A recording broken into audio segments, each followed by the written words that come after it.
Hello everyone, welcome again to the daily news analysis session of Monologue classes. I'm Dinesh Kumar and I will take today's session. Today is 16th March 2024. So now we come to the important news.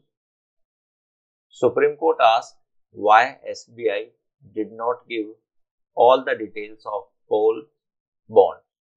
तो basically जब electoral bond को challenge किया गया था, इसकी constitutional validity को challenge किया गया था केस का नाम था association for democratic reform association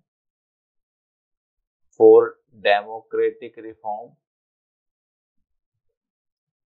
reform versus union of India. ठीक है, इस केस में इसको चैलेंज किया गया था। तो यहाँ पर ऑनरेबल सुप्रीम कोर्ट ने ये डायरेक्ट किया था एसबीआई को कि एसबीआई बॉन्ड से संबंधित सारी इंफॉर्मेशन देगी, लेकिन जब ये बॉन्ड एनकैश किए जाते हैं या इससे संबंधित इंफॉर्मेशन के एक इम्पॉर्टेंट इंफॉर्मेशन होती है जिसको हम बोलते हैं यूनिक अल्फा न्यूमेरिक नंबर्स, और ये हर इलेक्ट्रोल बॉन्ड का अलग अलग होता है। ठीक है, तो जब ये एसबीआई ने इंफॉर्मेशन किसको दी, इलेक्शन कमीशन ऑफ इंडिया को दी, तो एसबीआई ने ये यूनिक अल्फा न्यूमेरिक नंबर जो है हर इलेक्ट्रोल बॉन्ड का इलेक्शन कमीशन को नहीं दिया। ठीक है, अब इस बात के लिए ऑनरेबल सुप्रीम कोर्ट ने एक नोटिस इशू किया है, किसको, एसबीआई को, और ऑनरेबल सुप्रीम कोर्ट ने एसबीआई से पूछा है कि आपने ये इंफॉर्मेशन क्यों नहीं दी। और अब इस केस की जो दूसरी तारीख है दैट इज 19 मार्च। अब इस पर कि एसबीआई ने ये information election commission of India को क्यों नहीं दी, इस पर ऑनरेबल सुप्रीम कोर्ट कार्रवाई करेंगे या सुनवाई करेंगे 19 मार्च 2024 को। Now we come to next news.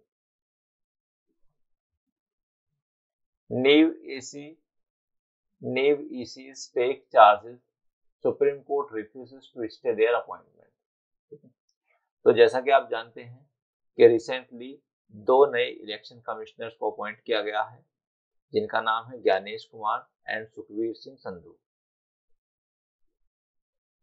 अब इन्होंने जैसे ही ऑफिस अज्यूम किया है तो पहली बात, इनके अपॉइंटमेंट को चैलेंज कर दिया गया और सुप्रीम कोर्ट में पिटीशन फाइल कर दी गई कि इनका जो अपॉइंटमेंट है उस पर स्टे लगा दिया जाए, मतलब उसको रोक दिया जाए। ठीक है, अब ग्राउंड क्या है रोकने की, ग्राउंड रोकने की ये है कि ये जो एक्ट है, इस एक्ट के द्वारा इनको अपॉइंट किया गया है, जिसका नाम है chief election commissioners and other election commissioners appointment conditions of service and terms of office act 2023। तो ये नाम आप याद कर लेंगे, जीएस में क्वेश्चन आ सकता है इससे। ठीक है, और इस एक्ट में क्या हुआ है कि यहाँ पर जो पहले चीफ जस्टिस ऑफ इंडिया होते थे, अब चीफ जस्टिस ऑफ इंडिया की को रिप्लेस करके उनकी जगह एक कैबिनेट मिनिस्टर को रख दिया है, और इसकी जो चेयरपर्सन होते हैं, यानी कि जो इसको चेयर करते हैं, वो प्रधानमंत्री हैं।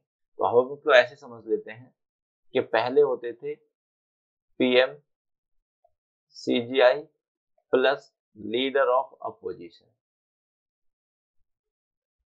ये तीन लोगों की कमेटी होती थी और ये तीन लोगों की कमेटी इलेक्शन कमीशन को अपॉइंट किया करती थी।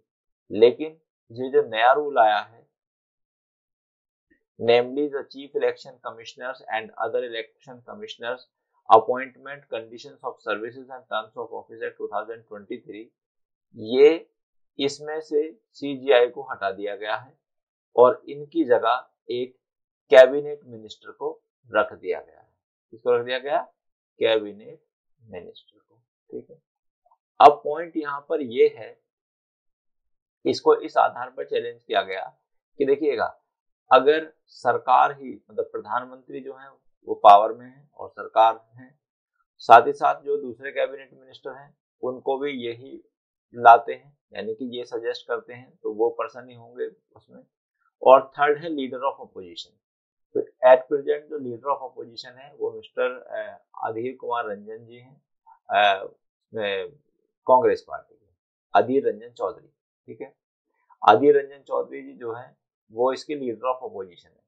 तो अब यहाँ पर अगर आप देखें तो जो रूलिंग पार्टी है हमारी बीजेपी, उसके दो कैंडिडेट हो गए, पहले प्रधानमंत्री हो गए और दूसरे हो गए कैबिनेट मिनिस्टर, और थर्ड पर्सन हुए ये जो लीडर ऑफ अपोजिशन है।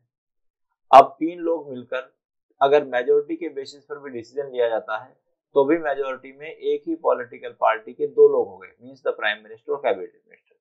और जो चीफ जस्टिस ऑफ इंडिया थे, जो कि एक इम्पार्शियल पर्सन थे, उनको इससे हटा दिया गया है। तो इसी ग्राउंड पर इसको जो है चैलेंज कर दिया गया, लेकिन ऑनरेबल सुप्रीम कोर्ट ने इस पर स्टे लगाने से मना कर दिया गया। और ऑनरेबल सुप्रीम कोर्ट ने इसका एक रीजन दिया है। रीजन क्या दिया है कि सुप्रीम कोर्ट ने कहा है कि legislative enactments are not typically state.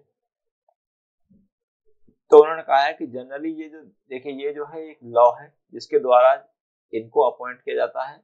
तो जनरली लेजिस्लेटिव एनेक्टमेंट यानी कि जो कानून होते हैं, ऐसे कानूनों पर जनरली स्टे नहीं लगाया जाता है। तो फिर भी ऑनरेबल सुप्रीम कोर्ट ने इस मैटर को 22 मार्च 2024 के लिए रेफर कर दिया है। अब हम देखते हैं कि 22 मार्च 2024 में ऑनरेबल सुप्रीम कोर्ट का क्या डिसीजन इस रिगार्ड में आएगा। Now we come to next news. Court reject Delhi CM plea seeking exemptions to skip ED summon. ठीक है, जैसा आप सब लोग जानते हैं कि जो दिल्ली के चीफ मिनिस्टर हैं मिस्टर अरविंद केजरीवाल जी, उनको एनफोर्समेंट डायरेक्टरेट ने बहुत सारे समन्स भेजे हैं, अराउंड 7 और 8 समन्स भेजे हैं। लेकिन वो ये कहते हैं कि जो ईडी के समन्स हैं वो इलीगल है। ठीक है, और ईडी जो है वो उनको लोकसभा इलेक्शन से पहले अरेस्ट करना चाहती है ताकि वो पॉलिटिकल कैंपेनिंग ना कर पाए। और ऐसा उनका मानना है कि ये जो रूलिंग पार्टी है बीजेपी, इन्होंने उस पर आरोप लगाए हैं। अब इसके खिलाफ, ईडी के समन के खिलाफ वो पहुंचे कोर्ट ऑफ सेशन में कि उन पर जो ईडी के जो समन आ रहे हैं उन पर स्टे लगाया जाए, लेकिन कोर्ट ने उनकी इस प्ली को रिजेक्ट कर दिया है और इस पर कोई भी स्टे नहीं लगाया है। और उन्होंने क्या दिया है, एडवाइस किया है उनको कि उनको ये एप्लीकेशन जो है बिफोर कंसर्न मजिस्ट्रेट के सामने पेश करनी चाहिए। तो कंसर्न मजिस्ट्रेट कौन है? दिव्या मल्होत्रा। ठीक है, आज की, वैसे इसके बाद की आज की न्यूज भी मैंने देखी है तो उसमें दिव्या मल्होत्रा ने उनको बेल दे दी है। ठीक है, इस मैटर में जो ये लिकर पॉलिसी मैटर है इसमें बेल दे दी है।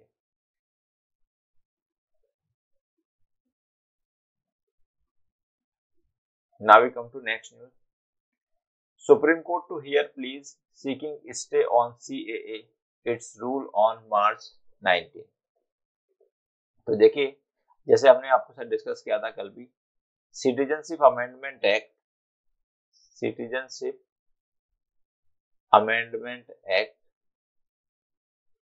2019, अब ये एक्ट पास किया गया 2019 में और ये लागू हो रहा है अब 2024 में।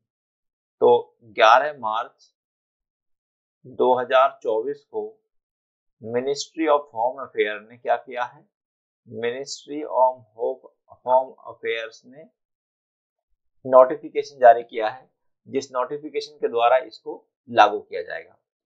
अब इसके लागू होने से पहले ही लोग इसको चैलेंज करने के लिए सुप्रीम कोर्ट पहुंच गए। तो पहले हम थोड़ा इसको डिटेल में समझते हैं कि ये है क्या है। तो ये सिटीजनशिप अमेंडमेंट एक्ट ये कहता है कि जो सिक्स नॉन मुस्लिम कम्युनिटीज के लोग हैं, जिसमें आपके आते हैं हिंदू, बुद्धिस्ट, क्रिश्चियन, सिख, पारसी और जैन, ये 6 कम्युनिटीज के लोग अगर ये पाकिस्तान, अफगानिस्तान और बांग्लादेश में रहते थे और ये इंडिया में आ गए हैं 2014 से पहले, और इंडिया में इनको रहते रहते 5 साल हो गए हैं, ये कंडीशन है इसके CAA के द्वारा वो लेने की, सिटीजनशिप ऑफ इंडिया लेने की।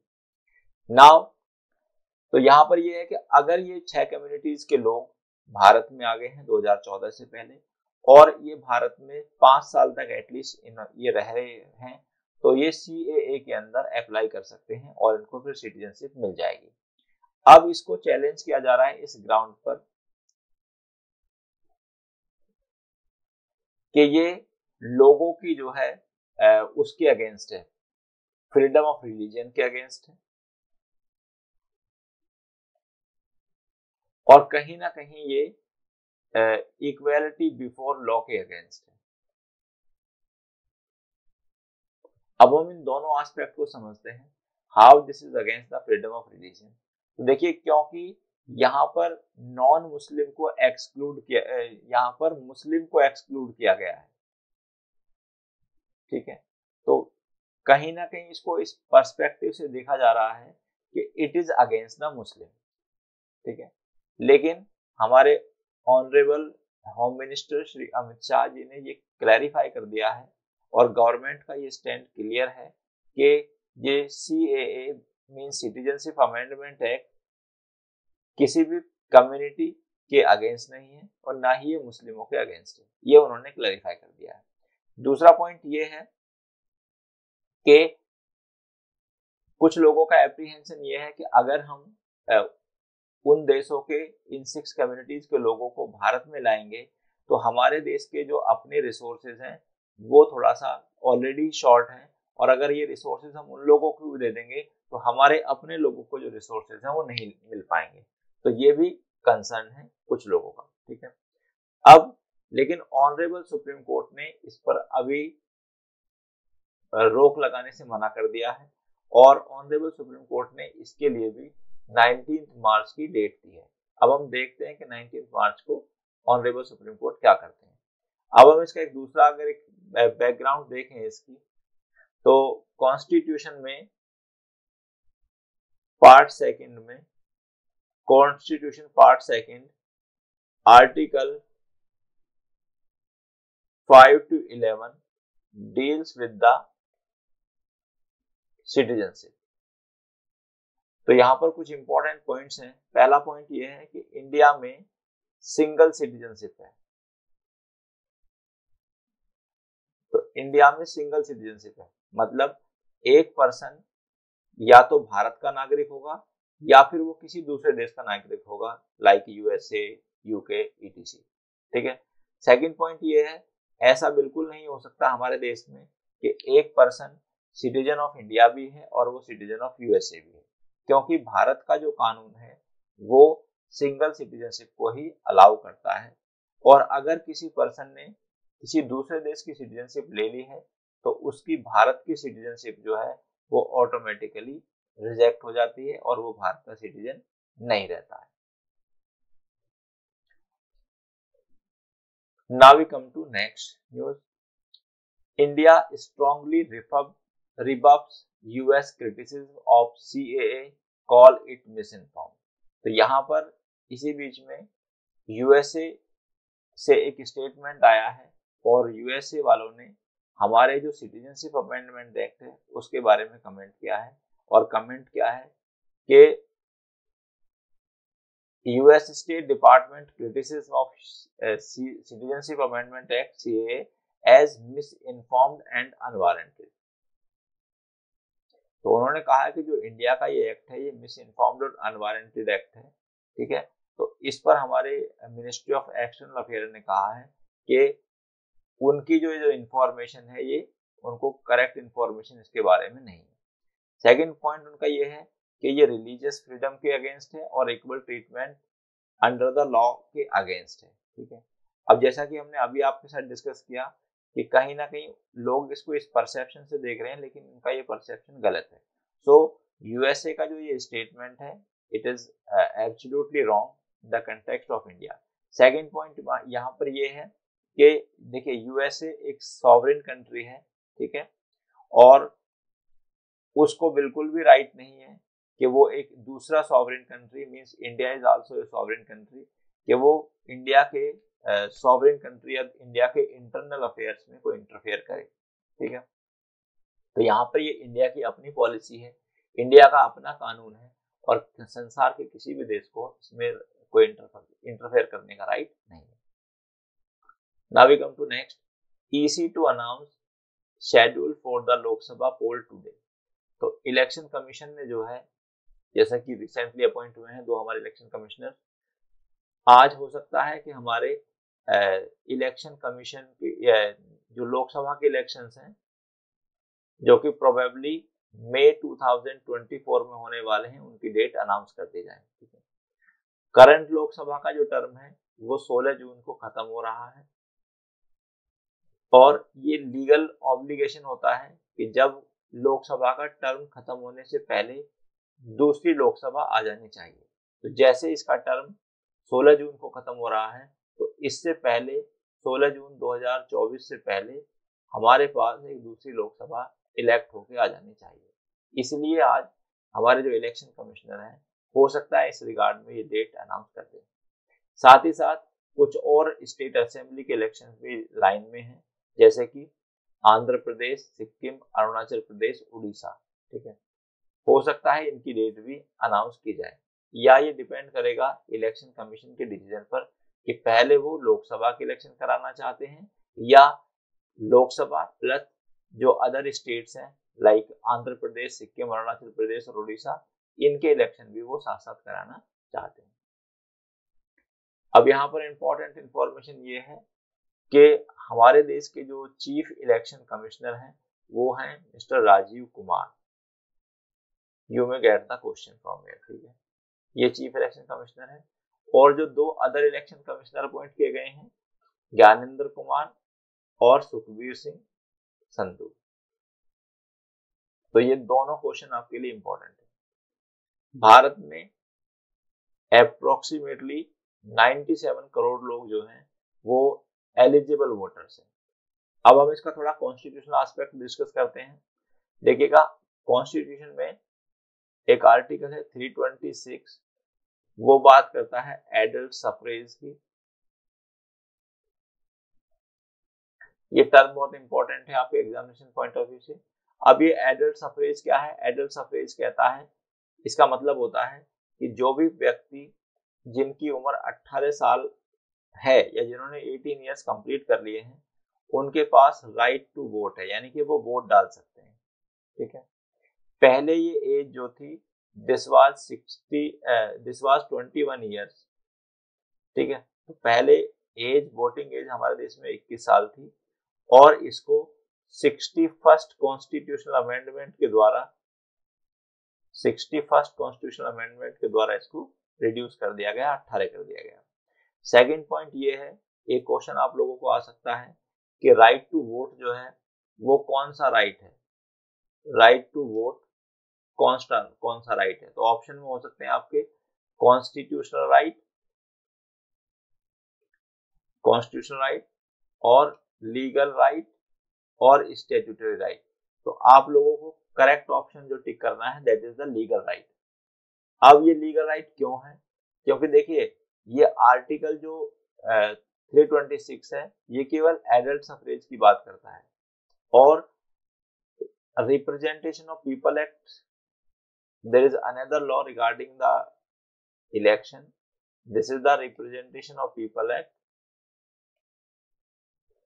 और ये कानून है हमारा रिप्रेजेंटेशन ऑफ पीपल एक्ट। इसका सेक्शन 162 क्लियरली मेंशन करता है राइट टू वोट। तो representation of people act right to vote पर एक स्पेशल लॉ है, जबकि ये article 326 of constitution of India ये राइट टू वोट पर एक जनरल लॉ है। अब ये कानून का एक नियम होता है, जब स्पेशल लॉ में और जनरल लॉ में कन्फ्लिक्ट होता है तो हमेशा स्पेशल लॉ प्रिवेल करता है। इसलिए अगर आपसे ये क्वेश्चन पूछा जाता है कि राइट टू वोट कौन सा राइट है, तो your answer must be it is a legal right और statutory right. Now we come to next information. Hindu wins 6 व्हेन इफ्रा डिजिटल मीडिया अवार्ड। तो जो द हिंदू न्यूज़पेपर है उसने एक अवार्ड जीता है, और सबसे इंपॉर्टेंट अवार्ड इसमें ये है, इसको 6 अवार्ड मिले हैं। One इफ्रा digital media award south Asia का है 2023। तो क्वेश्चन आपसे पूछा जा सकता है कि वैन इफ्रा डिजिटल मीडिया अवार्ड किस न्यूज़पेपर को रिसेंटली दिया गया है? So the correct answer would be the Hindu. ठीक है, now The Hindu's meta descriptions for news articles using generative artificial intelligence won silver in the best use of AI in the newsroom category. तो यहाँ पर इसको एक artificial intelligence से संबंधित भी अवार्ड मिला है. This is the best use of artificial intelligence in newsroom. This award also goes to the or has been given to the Hindu. Now, many top electoral bond donors were under the scanner of ED IT department. अब यहाँ पर जैसे कि अभी हमने आपको बताया कि ऑनरेबल सुप्रीम कोर्ट ने इलेक्टोरल बॉन्ड को अनकॉन्स्टिट्यूशनल डिक्लेयर किया और साथ ही साथ election commission of state bank of India को ये ऑर्डर दिया कि वो एक पर्टिकुलर टाइम तक, जो कि 15 मार्च थी, उसको 15 मार्च को तो इलेक्शन कमीशन ऑफ इंडिया को देना था, 12 मार्च को उसकी ड्यूटी थी इलेक्शन इसकी एसबीआई की कि 12 मार्च तक एसबीआई ये सारे बॉन्ड की information election commission of India को देगा. अब पॉइंट ये है कि जैसे ही ये वो information election commission of India को दी और इलेक्शन कमीशन ऑफ इंडिया ने इस सारी इंफॉर्मेशन को अपनी ऑफिशियल वेबसाइट पर पब्लिश किया, तो ये इंफॉर्मेशन पब्लिक डोमेन में आई. अब यहाँ पर अलग अलग लोगों के अलग अलग व्यूज हैं, जिसमें से एक व्यू ये भी है कि देखिए जितने भी ज्यादा बॉन्ड्स दिए गए हैं, जितने भी लोगों ने या कंपनियों ने इलेक्टोरल बॉन्ड खरीदे हैं, कहीं ना कहीं वो सब जो कंपनीज हैं या तो ईडी की कार्रवाई उन पर चल रही थी या फिर उन पर इनकम टैक्स डिपार्टमेंट की कार्रवाई चल रही थी. तो लोग इसको इस पर्सपेक्टिव से भी ले रहे हैं कि यहाँ पर जो प्रेजेंट गवर्नमेंट है इसने आर्म ट्विस्टिंग की है और इसके बदले आर्म ट्विस्टिंग के बदले गवर्नमेंट ने ऐसे पैसे लिए हैं. ठीक है, ये एप्रीहेंशन लोगों का गलत भी हो सकता है. ठीक है, बट यहाँ तो हम लोगों के विचार आपको बता रहे हैं. ठीक है, अब जैसे देखेंगे आप, future gaming and hotels services PR led by Santiago Martin, इसने इलेक्टोरल बॉन्ड खरीदे 1368 करोड़ के. ठीक है, अब इन पर ईडी की सर्च जो हुई वो 2023 में हुई. ठीक है, सिमिलरली आप देखेंगे Keventer food park infra limited, MKG enterprises limited, इन्होंने भी 573 करोड़ रुपए के इलेक्टोरल बॉन्ड खरीदे. तो यहाँ पर कुछ लोगों का ये मानना है कि जिन जिन लोगों ने या जिन जिन कंपनीज ने इलेक्टोरल बॉन्ड खरीदे हैं उनके खिलाफ ईडी या आईटी डिपार्टमेंट की कार्रवाई हो रही है. Now we come to next news. No porting allowed within 7 days of SIM card swap.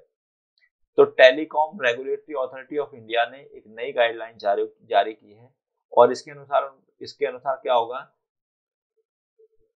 It prevent telecom subscriber from porting out their current network provider if they have replaced their SIM card within the past 7 days due to the loss or damage. तो basically हमारे पास, हम जो mobile user हैं, SIM card user हैं, तो हमारे पास ये right होता है कि हम अगर जियो की सर्विस ले रहे हैं तो हम अगर सेटिस्फाई नहीं है किससे, जियो की सर्विस से, देन वी में शिफ्ट टू एयरटेल और एनी अदर सर्विस प्रोवाइडर. लेकिन यहाँ पर एक नई गाइडलाइन ये आई है कि अगर किसी पर्सन ने अपने सिम को रिसेंटली चेंज किया है तो 7 डेज तक वो पोर्ट नहीं कर पाएगा किसी दूसरे सर्विस प्रोवाइडर पर. ऐसा रीजन इसलिए किया गया है या ऐसा डिसीजन इसलिए दिया गया है ताकि सिम कार्ड में फ्रॉड के चांसेस ज्यादा होते हैं उस दौरान, इसलिए उसको अवॉइड किया गया है ताकि फाइनेंशियल फ्रॉड लोगों के साथ ना हो जाए. Now we come to next news. Army raises first unit to operate Apache attack helicopter in Jodhpur. ठीक है, तो इंडियन आर्मी ने 64E अपाचे अटैक हेलीकॉप्टर को इंडक्ट किया है अपनी सर्विस में. ठीक है, तो हमारे पास अभी 3 अपाचे हेलीकॉप्टर्स हैं जो कि बहुत ही गुड क्वालिटी के इनको माना जाता है. The Apache will become the second attack helicopter in army after indigenous light combat helicopter. तो पहला हमारे पास हेलीकॉप्टर था ये लाइट कॉम्बैट हेलीकॉप्टर और ये फर्स्ट पोजीशन पर था और दूसरे पोजीशन पर आया है Apache. So dear students, that's all for today. I will come again with more such news analysis. Till then, thank you very much. Goodbye.